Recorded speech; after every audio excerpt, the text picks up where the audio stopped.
Okay, greetings, everybody. So I've got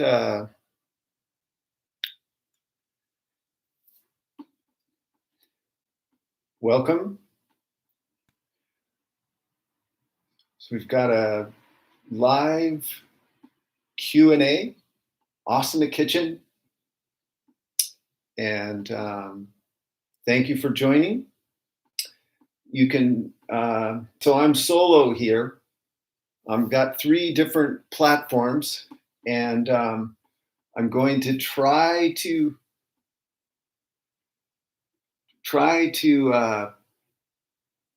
sorry.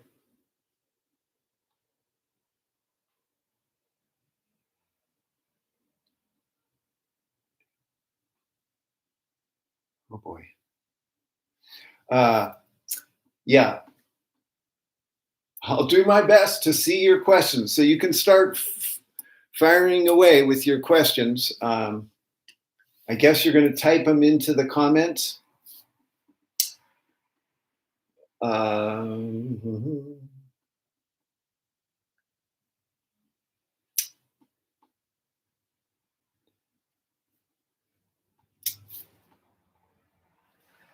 Yes. So you guys, until I get a question, I'll just talk a little bit. But so Bunny I got her a outdoor house, right? And it's got a little heating pad, and it's all like, it's literally like a dog house, but it's a cat house, and it's weatherproof, and she loves it. She's like, she just wants to hang out all day in her cat house. And but it's a little scary because I don't, you know, I feel for, I mean, people with children, I don't even know what you do, but like when you let your cat go outside, like, and so I can't bring myself to like let her be out there, even though she wants to be. But so I brought the hut inside into the kitchen, just in the door, and that's where she is. I'm gonna be in my hut. So anyway, guys, come on, fire some questions here so we get something going. Let me see. I don't see any yet. Damn, this thing happens that I don't know how to not make happen. Okay, anybody with a question? Okay, jumping to Bakasana B with no fear. Okay, all right. So best time of day for pranayama, before or after practice? Okay, get this, Lee. The best time of day for pranayama, some of you have heard this already, but it's when you do it. Okay? I mean, come on. And it's hard to have an asana practice, a pranayama practice, and a life. Okay, so anytime you can fit that pranayama practice in between your life and your practice, do it. Before, after, midnight, after dinner, anytime. All right? Okay, jumping to Bakasana B with no fear. All right, so for one thing, this is a principle of mine. It's an Asana Kitchen principle, you guys. See, vinyasa is that's the whole thing of Ashtanga. It's about, so the Hatha Yoga Pradipika, right? It says that the two of the 6 keys to speedy success in yoga are courage and daring. All right, so courage is to be able to do what scares you. Just that's one definition, and that's like it's the rudimentary definition, because also courage is to be able to do what you believe in, stand behind your convictions, and that's like a real test of courage. But also to do what scares you. Okay, and vinyasas, and we'll we'll all tend to not do what scares us. In fact, we'll avoid, we will go around, we will procrastinate and hesitate. Okay, and so vinyasa is a specific technique to basically force the issue. Okay, so it's to force you to risk in a movement way that leads to, but movement is action. Okay, and then just like a response to a situation is action. Okay, but movement's a very baby step, very tangible action. Okay, but then within within movement, within vinyasa, we don't just like, okay, here we go. We're supposed to be fearless or do what fear, so let's just jump. No. See, this is the key, is that you keep reducing the steps of your transitions. Okay, every transition's a crouch and a spring. But an Ekapada Bakasana, not Ekapada Bakasana, Bakasana B, jumping into that Bakasana is a nice example. It's not an all or nothing thing. And it takes some ingenuity to figure out, well, what would be the steps to that? And I would have to do an actual, break it down Asana Kitchen to do it. But today we're kind of theorizing. And so the thing is, though, is there's a little bit of ingenuity involved. And the reason that I call a transition a crouch and spring is because it's characterized by a preparation for action and then a follow through into undoubted, unhesitating, pure action, like whatever it is. Okay, so one way, for instance, is to half the distance of your jump. So a big jump, a long jump is harder and scarier. So you make it a shorter jump. Okay, and there's other ways to do it too. And so you have to, that's your job as the yogi, though, is that you're literally looking to risk in your transitions, but you're trying to make that risk as success prone as possible. Yes. Okay, because part of why we get afraid of taking chances is because we blow it. We try and we hurt ourselves because we're so grossly mistaken. Okay, and so yoga's skill in action. So you have to become. So we have to set up the conditions for success. All right. So that's a long answer to it. I hope that gives you some ideas. All right. Let me scan here. And those of you that are joining, hello. And we're doing a Q&A. So you can fire your questions to me. I have to, 1 second. I'll be right back.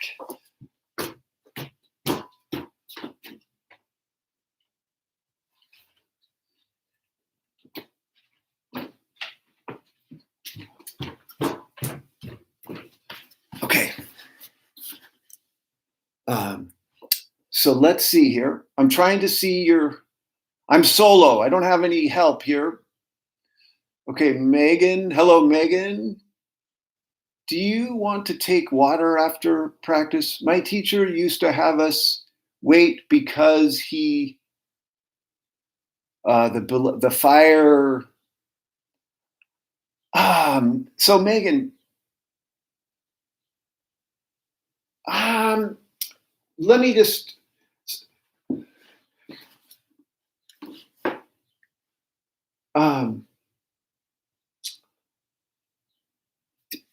So I am a terrible water drinker, you guys. So it's not really much of an issue for me. I don't generally drink water right after practice, but I have a hard time throughout the day. So, but what I would say is it's a very individual decision, okay? And I wouldn't go with a blanket thing. And you can see his wisdom, like if you kind of stoked up your internal fire, and then you get off your mat and you like chug. Well, we used to do it though in Mysore with the coconuts, right? That was the tradition. You go right outside after practice, and the coconut walla was waiting, and so it would, if possible, for some time after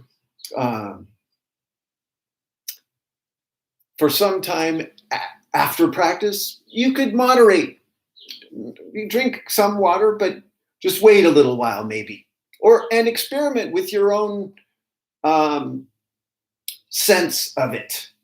Okay, and it's kind of an interesting thing because presumably when you practice, you're somewhat abstaining from material, like that's tapas, and you're going in. And so your transition back to material, even water, just a little bit aware of it. All right. Greetings from Germany. Thank you. Thank you for joining me. And I hope this medium is working for you. I'm trying to do a live Asana Kitchen. And so I thank you for your patience in as I try to negotiate the thing.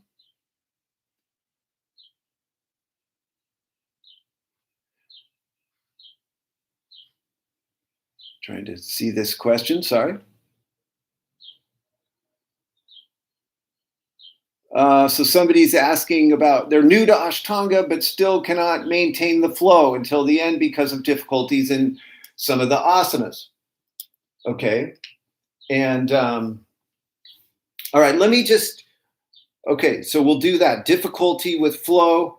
I'm just going to go through and look for some of these questions. Can you clarify Bondas? Can you clarify Bondas in 5 words or less?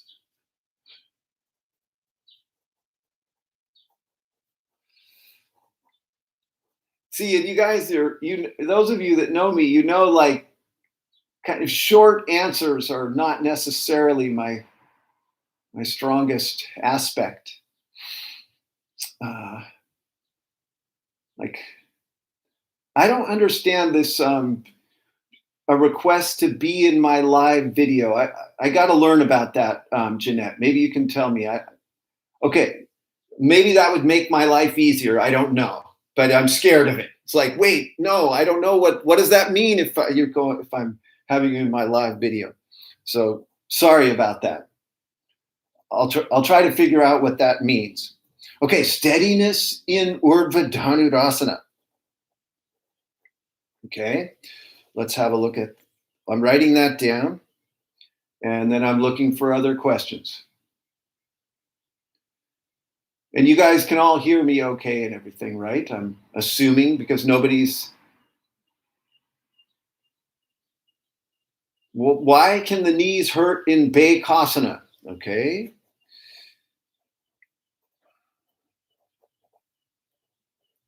Let me write that down. Just going to try to get a few of these. Oh, the sound is super weird. Is it? Is it still? I hope that it's not. I'm sorry that if it is. There is no specific topic I'm addressing today. I'm doing a Q&A. Okay, so that the specific topic is your questions. And I'm scrolling, trying to see if I can find your questions. I know the photo is good, right? The Hindu god. Okay, let's look for some other ones here real quick, and then I'll go for some a flow of answers here in a minute. So just bear with me while I gather the questions. Why is Ashtanga the black sheep in yoga? I love that question. I'll try to address that. And I have that funny Yeah, Megan. Okay. So not too many questions, you guys. You guys have it all sorted out over there, huh? Um, I don't know how to see it on the YouTube. Do you if you have you oh here you go. Okay. Do Uttanasana and Halasana work the same muscles in the back? I'm having problems evolving these asanas. Ah, well, okay, let's talk about that. Uttanasana and Halasana. I can tell you in the short answer, Richard, it's no, they do not work the same muscles in the back. And Maxa, your thing is in Russian, and I have no idea what that says. I'm sorry. So, okay.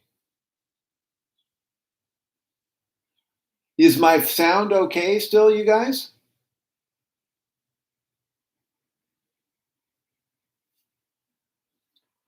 Can you tell me that on Instagram?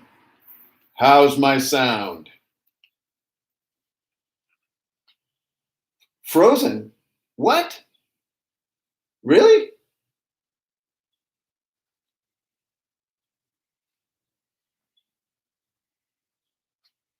Oh, okay. Here's a question. What's my daily routine? Oh, man. Okay. I might address that by daily routine.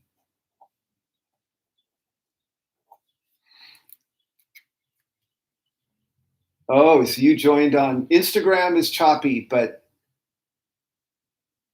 sound is a little distorted. Shoot. Somebody joined on YouTube and it's fine.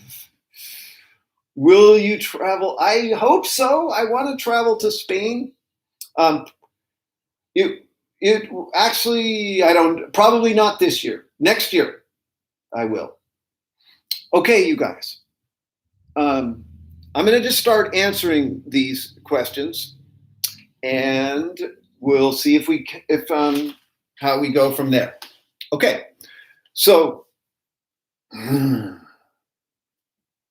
let's start with the knees in Bakasana.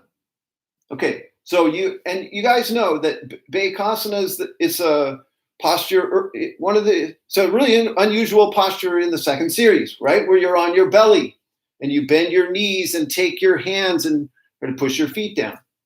Okay, and so remember, here's some things about Bakasana. Okay, number one, your knee is a hinge joint. Okay, so this is very important to keep in mind. And it means that your thigh bone and your shin bone, when you fold your leg back, you want to keep them very close together. Okay, so people commonly, that the foot is angled out. And so that means the shin bone is angled away from the thigh bone. Okay, like so that you're any kind of angle like that. So if this is your thigh bone and this is your shin bone and your foot's back here, right? This is your knee, right? Any kind of angle, you want this to the best of your ability. So anything going like this, right, is potentially hazardous for your knee. Okay, so when and Bakasana, because it's such an awkward position, so hard, it's easy to like cheat that foot out and end up with the wrong angle. Okay, so you've got to keep your shin bone right in next to your thigh bone and keep your ankle and foot right in next to your hip. Okay, and now another thing that happens with people is that they really want to get the foot down. Okay, and this is not necessarily your highest priority. Okay, so because people let their knees go out. Okay, and it's not how you're in Bakasana, your legs can be wide or narrow. You can say that you want them to be as kind of parallel as reasonably possible. Okay, but they can go wider than parallel, so the knees out a little bit. But wherever they are, so wherever your legs are, you brace them. Okay, you don't let them keep going out. You whoom, stop them in place. Okay, so you experiment with some of those ideas. All right, next, steadiness in Urdhva Dhanurasana. Okay, so that's a back bend, steadiness in a back bend. Okay, so for one thing, it's a hard posture. Can take months or years to develop. Okay, so you be patient. But remember, when you're looking for steadiness in any posture, you go by my Asana Kitchen principle, which is foundation first. Okay, so and the foundation starts with your body in connection with the ground. And in Urdhva Dhanurasana, that's your hands and feet.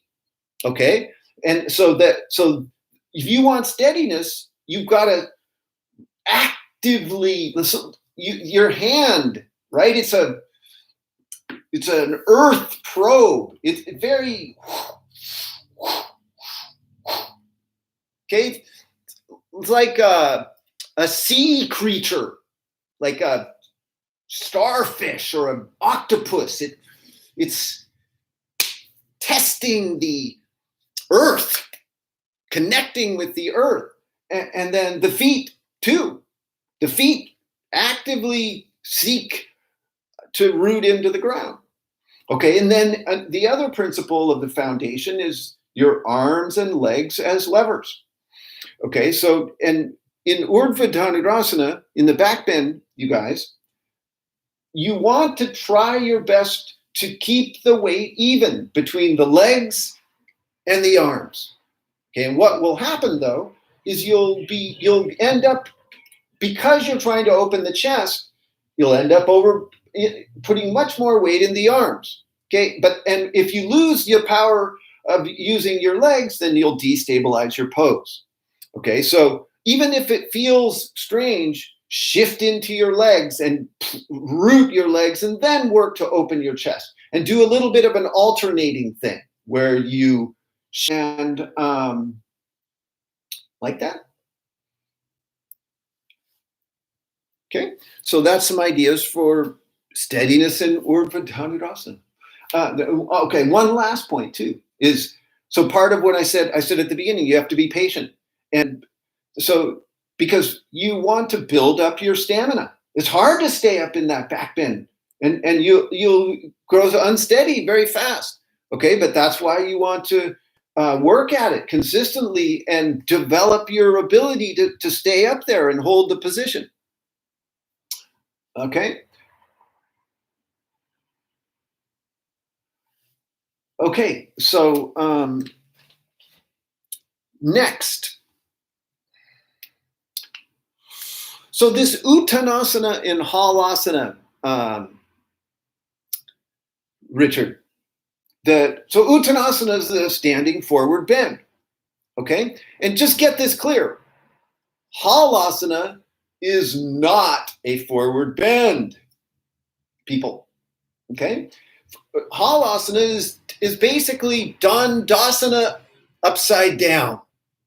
Okay, so this would be your head and spine and hips, and then here's your legs and feet, right? So there's no forward bend, no flexion of the spine in Halasana, ideally. And people mistake and do that, but you really don't want to. Okay, and so that's one thing, and can be very challenging to get the neutral pelvis in Halasana, and you may need to modify, like put your feet on blocks in order to do it. So if you elevate your feet, the higher the feet go, the easier it is to find the neutral. Okay, and finding neutral is so key for developing Uttanasana. Okay, so your forward bend, Richard, I have many asana kitchens that you should go back and review. Look for Paschimottanasana or Janu Shirshasana. Okay, and so here's one way to develop your forward bend, Richard. All right, yeah, cooking in the asana kitchen, seaweed hero, right? Cooking, we're cooking. Although my Instagram crowd has diminished down to almost nothing, so I guess that feed is really not happening. I'm sorry about that. Hello from Italy. Okay, so here's one of my principles for forward bending. Okay, so the tendency with the forward bend is to think in one direction only. So the novice tries to go down, and when you're actually talking about the standing forward bend, that means trying to get my head towards my legs immediately, and that's my only project. Okay, and this is a mistake that will dead end. And just like you said, you're having a hard time developing those poses. Well, that's partly why, is because you're potentially, I have to see your position, but you want to think in at least 3 directions before down. Okay, and I call it going through the points of the compass. Okay, so like with Uttanasana, you can say that samastitihi, so this is the body, right, upright position. You're facing north. Okay, and then halfway forward is east. So that and you want to represent those points of compass between north, northeast, right? And then finally you get to east, and then you start going east. It starts going like towards south, east and south, right? So you're going up, out, forward on the diagonal, and then finally down. Every forward bend. So when you do a seated forward bend, you don't go down. You go from Dandasana, which is like where Halasana is starting, right? Then you go up, out, forward. See, and then finally you have to earn your down to develop a forward bend. Okay, so that's that. Here we go with, can you clarify Bondas? Now that, you guys, that really is an epic conversation. Okay, and what's funny is I could be a wily trickster and say, yes, I can clarify Bondas. Next question. No, I'm sorry. I won't do that. Okay. So I don't know. I just don't know if we can go there today. I'm sorry. Let me see.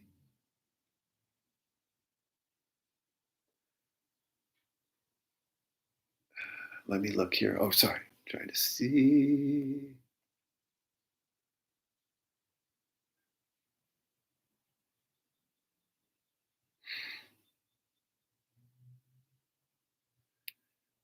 Okay, so Sarah Cunningham. Okay, let's look at that. So the 7 headstands at the end of the second series. Okay, so one thing I can tell you about those 7 headstands is, see, and this is another Asana Kitchen principle. Okay, so you guys, the foundational postures have to be thoroughly deliberated upon by you. Okay, and people routinely overlook headstand. Okay, but you understand the headstand is the foundation of so many postures, so many inversions that people want to do, like forearm balance or variations of headstand like you find in the second series, or handstand, or right? And again, so what people do is they make getting up into headstand and balancing the final goal, or like, that's my objective. I just got to get up there and stay up for a little bit. Okay, but this is not the best way. Okay, so you have to train in headstand. Okay, I have a whole video course and book. It's called King of Asanas, and it's mastering head balance and inversions. Okay, so I teach you a progression, and this is the whole spirit of the Asana Kitchen, is that you go from the baby steps and of the foundational postures, okay, and then you replicate those baby steps with each more difficult circumstance. Okay, and so if you're having problems with the second series head balances, you got to go back to the Shirshasana and really develop it. Okay, and you have to mine it for its strength. Like because you want a super solid upper body foundation in headstand. Okay, and like to a radical degree, an amazing degree. All right, and then you want control going up into the pose. No, as a gesture. So like I started with the Bakasana, jumping into Bakasana. So there's a crouch and spring to go up into headstand, and you're looking for a very accurate transition. Okay, and I have two ways of doing it. One is you make your foundation, and then you jump with bent knees to a balancing position, and then you shoot your legs up straight. Okay, and then the second way is the more conventional, the more harder way, but to swing your legs up. Okay, but you got to hone that in and then be able to come up to a position that's very accurate vertical line. Okay, and Sarah. Okay, and then when you go to do variations on the theme, you're ready. Okay, so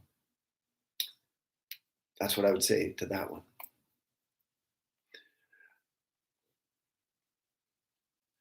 Okay.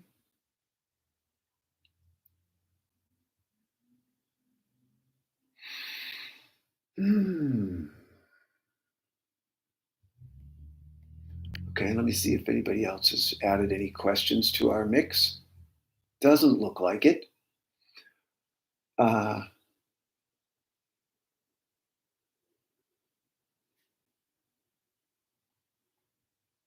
Nothing's happening on that one.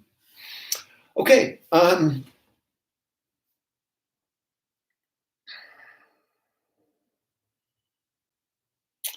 So somebody asked me about my daily routine. All right, I'll tell you about it a little bit. Okay, and see, one thing is I'm very thankful for Ashtanga because I'm a pretty free-spirited person. Okay, and order is not my strong suit. Right? But me, like, creation is my strong suit.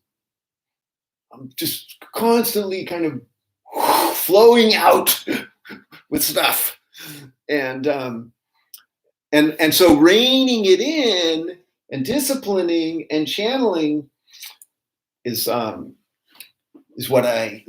of the things I need. I need a structure. Okay, and it's so funny how COVID, right? Talk about challenge. All of a sudden, it's just 24/7 in this little room, little house, right? Okay, so So what I do, generally, here's what I do. I wake up and practice. I mean, I literally get out of bed and go out into the back in all weathers, and generally feeling groggy and terrible, or not necessarily terrible, but challenged to start doing yoga. All right, but I do it, and I generally I take quite a while with that. I like 2 to 3 hours if I can get it, and so I do it, and then like I have a Zoom Mysore class 3 days a week at 9 o'clock. So I try to I wake up in the 6 range generally, and then I get that practice time. Then I go right on to Zoom, and I usually make myself a cup of matcha tea or something for the Mysore. Okay, and then when that's over, 10:15, 10:30, then I whatever this weird stuff that I do, I do. So that I spend now the next period of time like basically wrestling with articulating yoga. I guess that's what I could call it. Like I try to write. I get a post for Instagram ready. I record a podcast. It's like that's my work time, and so and I have a coffee to get that going daily. I have an Americano. I don't know if this is interesting to you guys. Am I losing my audience here? But and so. And I sometimes eat breakfast like a smoothie or some rice cakes and peanut butter or something, And I also cook. I cook. It takes some preparation to cook, so I soak rice or beans or something, and then I cook that. Sometimes I cook rice or something during that, and I work at that for several hours into the day, and that's why I'm laughing at the beginning, because I'm amazed how, I don't know, little productivity can happen in that span of time. And I envy some people just seem to be so prolific, but me, I toil, and I like the Jesus. I think about that, the lilies in the field, how they don't toil or spin. Well, I toil and spin. Damn it! And somehow, though, I managed to wrestle something, because this is the thing. I'm passionate about sharing yoga. Okay, and so I practice, and then I try to share whatever that means to me, and this is interesting because I do find it challenging in terms of kind of efficiency, right? And this is why that question about the black sheep, Ashtanga is the black sheep of yoga. And why is it? And, okay. Somebody's actually got a question. I'll get to that. But get this, those of you that know me well will laugh with me, I hope. But I'm the black sheep of Ashtanga. Or I'm one of them. There's more than one. But so I know about being the black sheep. And this is what's so funny to me in terms of that how I share, right? That like it's a very, I'm very passionate, okay, and very individual.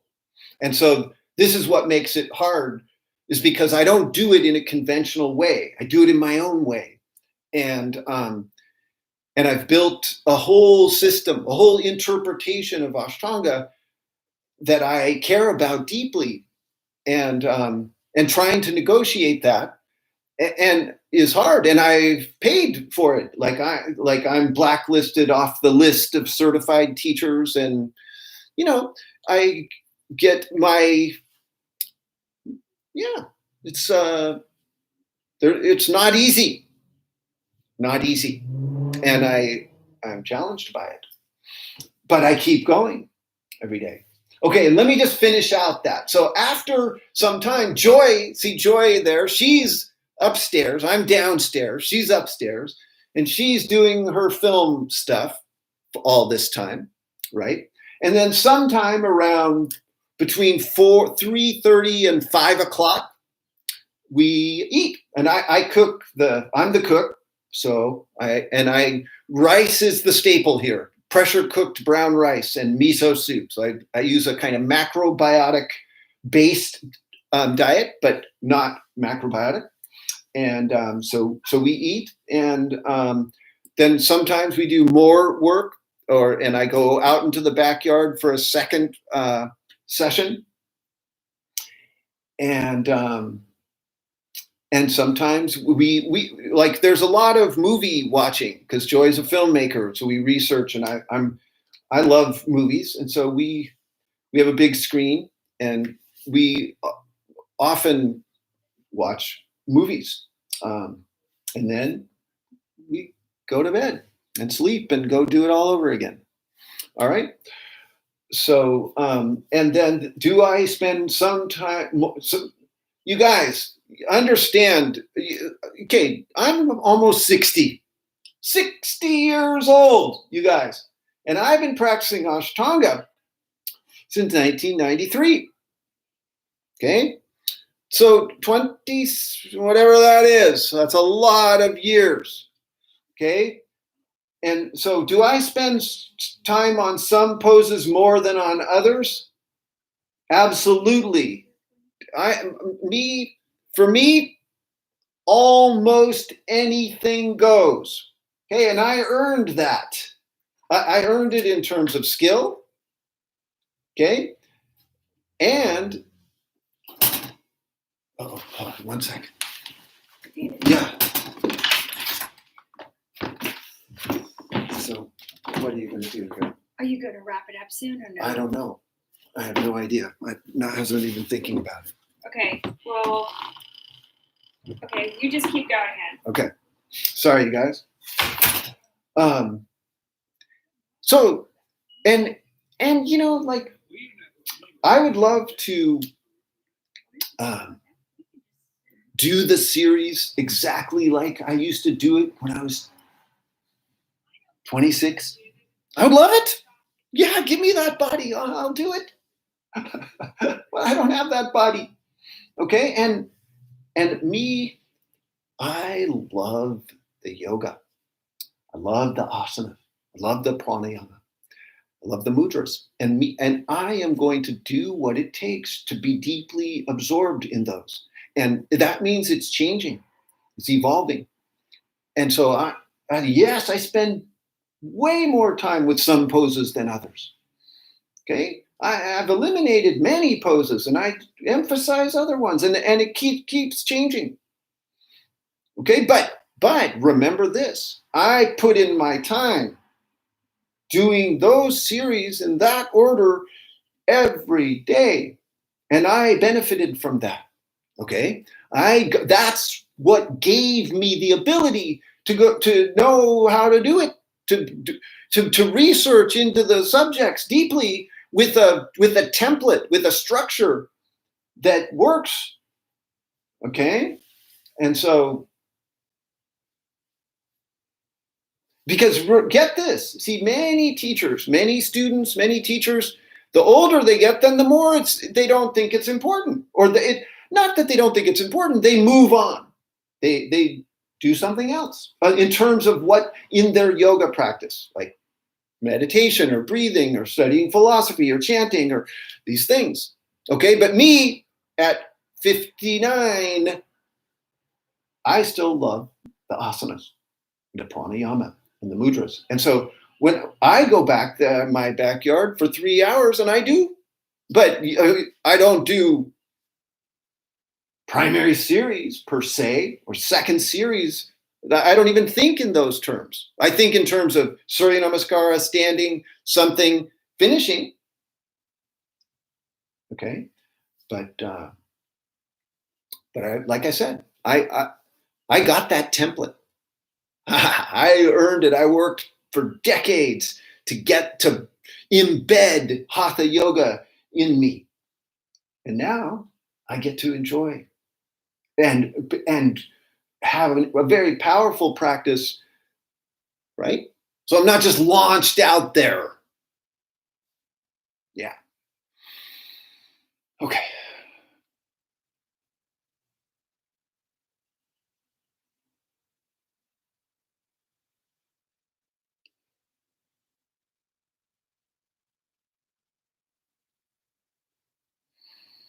Let me see here.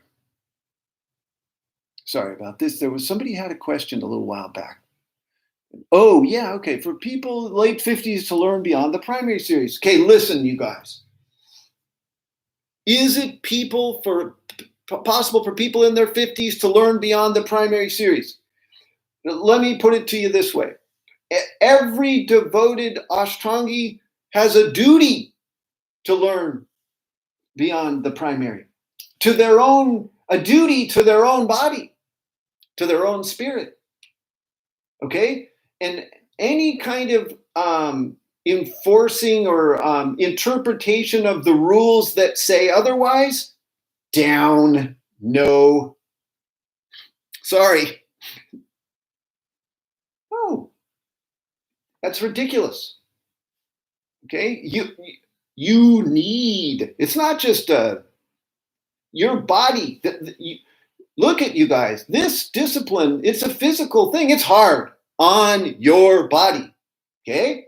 Doing those forward bends day after day, those jump backs, all that on first series, this is hard on you. Okay, you need to open it up. And the second series is a beautiful complement. Okay? But just like the Yoga Rahasya says, that there's owing to the different bodies, the different ages, the different circumstances, the different abilities, not every asana is suitable to every person. And the teacher has to know which asana is right. So it's not just like first series, second series. No, it's like some postures from first will be suitable for, right? You'll, as an individual, you will find the suitable postures in first series for you, and you will find the unsuitable postures. Okay, and then second series is the same. Okay, second series is not, it's not like second series is far more advanced than first series. No, second series has many foundational asanas in it. And it's a good order. With me, I wouldn't change the order myself in terms of like learning. First has got a good foundation, but then second continues the foundation, builds on it. Okay, and of course, if you're in your, no matter who you are, at some point you're going to be picking and choosing and customizing. All right. So somebody's asking, who is your guru? See, you guys, my guru is, I feel like, I'll tell you honestly who my guru is. I feel like my guru is a past yogi that's like out there, not in a body.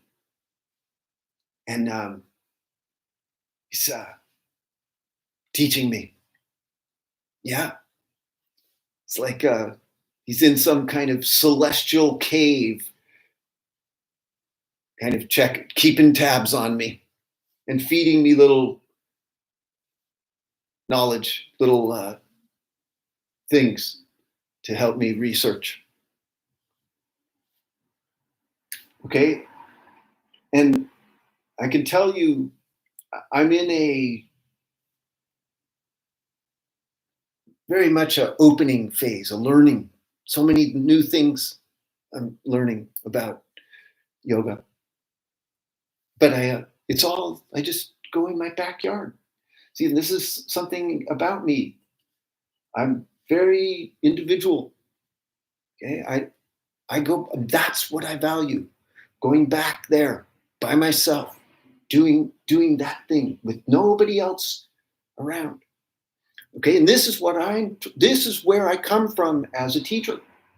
I'm sharing this with you. Okay, and so I'm giving you a lot of structure, a lot of very involved guidance in terms of the technology. But in the end, it's you. Okay, and because this is where I'm coming from. And it's hard. This is what I'm saying, like the black sheep aspect. It's like I truly am a loner, and it's hard. Sometimes I wish I wasn't. Sometimes I wish I joined in more, and it pains me because I'm even an outsider within my own tribe. But I do it. I mean, I don't know. I feel like it's partly it happens to me, and partly I do it. And what makes somebody a black sheep? Okay, so for one, they don't do it the conventional way. They're out there on the edges, and Ashtanga is like that. And then also, like me, Ashtanga is radical. It appears radical. It appears like, wow, what the heck? That is intense. And when you don't understand something, especially something strong, you're going to tend to put it away. You're going to think of it as a black sheep, as like, whoa, something's wrong over there. Okay, even if that's not true, even if it's something beautiful and sublime, it's so different and so committed to what it is, it can scare people and cause fear and rejection. Okay, and then also though, sometimes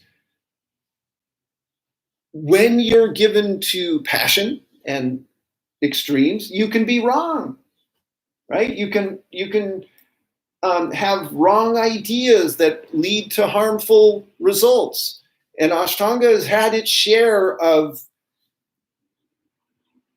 bad methodology, basically. That, and like trying to get like these rules, like somebody that even has to ask, can I still go beyond the primary series in my 50s? Like the fact that you have to ask that question within this lineage is a bad sign. Okay, and it's like that, right? So there's a whole twisting of perspective that needs to happen with Ashtanga in order, right? So this is a very powerful, beautiful, amazing practice, but there's some wrong notions that have been prevalent and have been in the mainstream of Ashtanga that people have seen and gone, God, that's ridiculous. That's no good. And they were right. Okay, but it doesn't mean that Ashtanga itself is a bad practice and deserves to be the black sheep. All right. So anyway, you guys, I'm going to head out and really enjoyed tuning in with you. And I hope you got inspired and learned something from the Asana Kitchen, this way of going about it. And I look forward to June, the first weekend in June. We'll have the live Asana Kitchen again. All right. Namaste.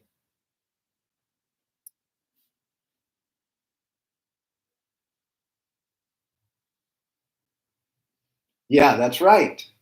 It's reassuring, but let's go even further than that. It's just standard that you, it's not just reassuring. Modifying is not dishonoring, it's honoring.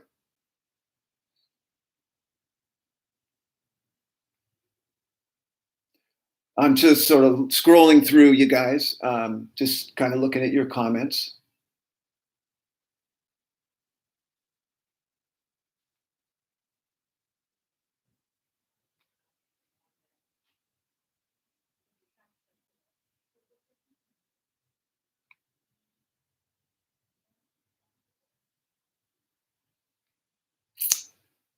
Sorry, you guys, I'm just looking at your comments. Ah, Nandini. Oh, Linda. Linda, are you still there? You had a question, but I'm done for now. I'm sorry. Maybe next time.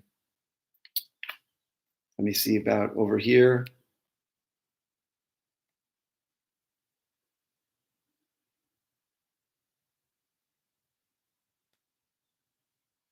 Yeah, that's right, Seaweed Hero. That's cool.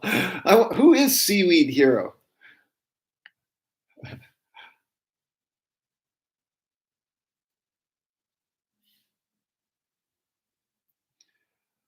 Okay, you guys. Bye bye.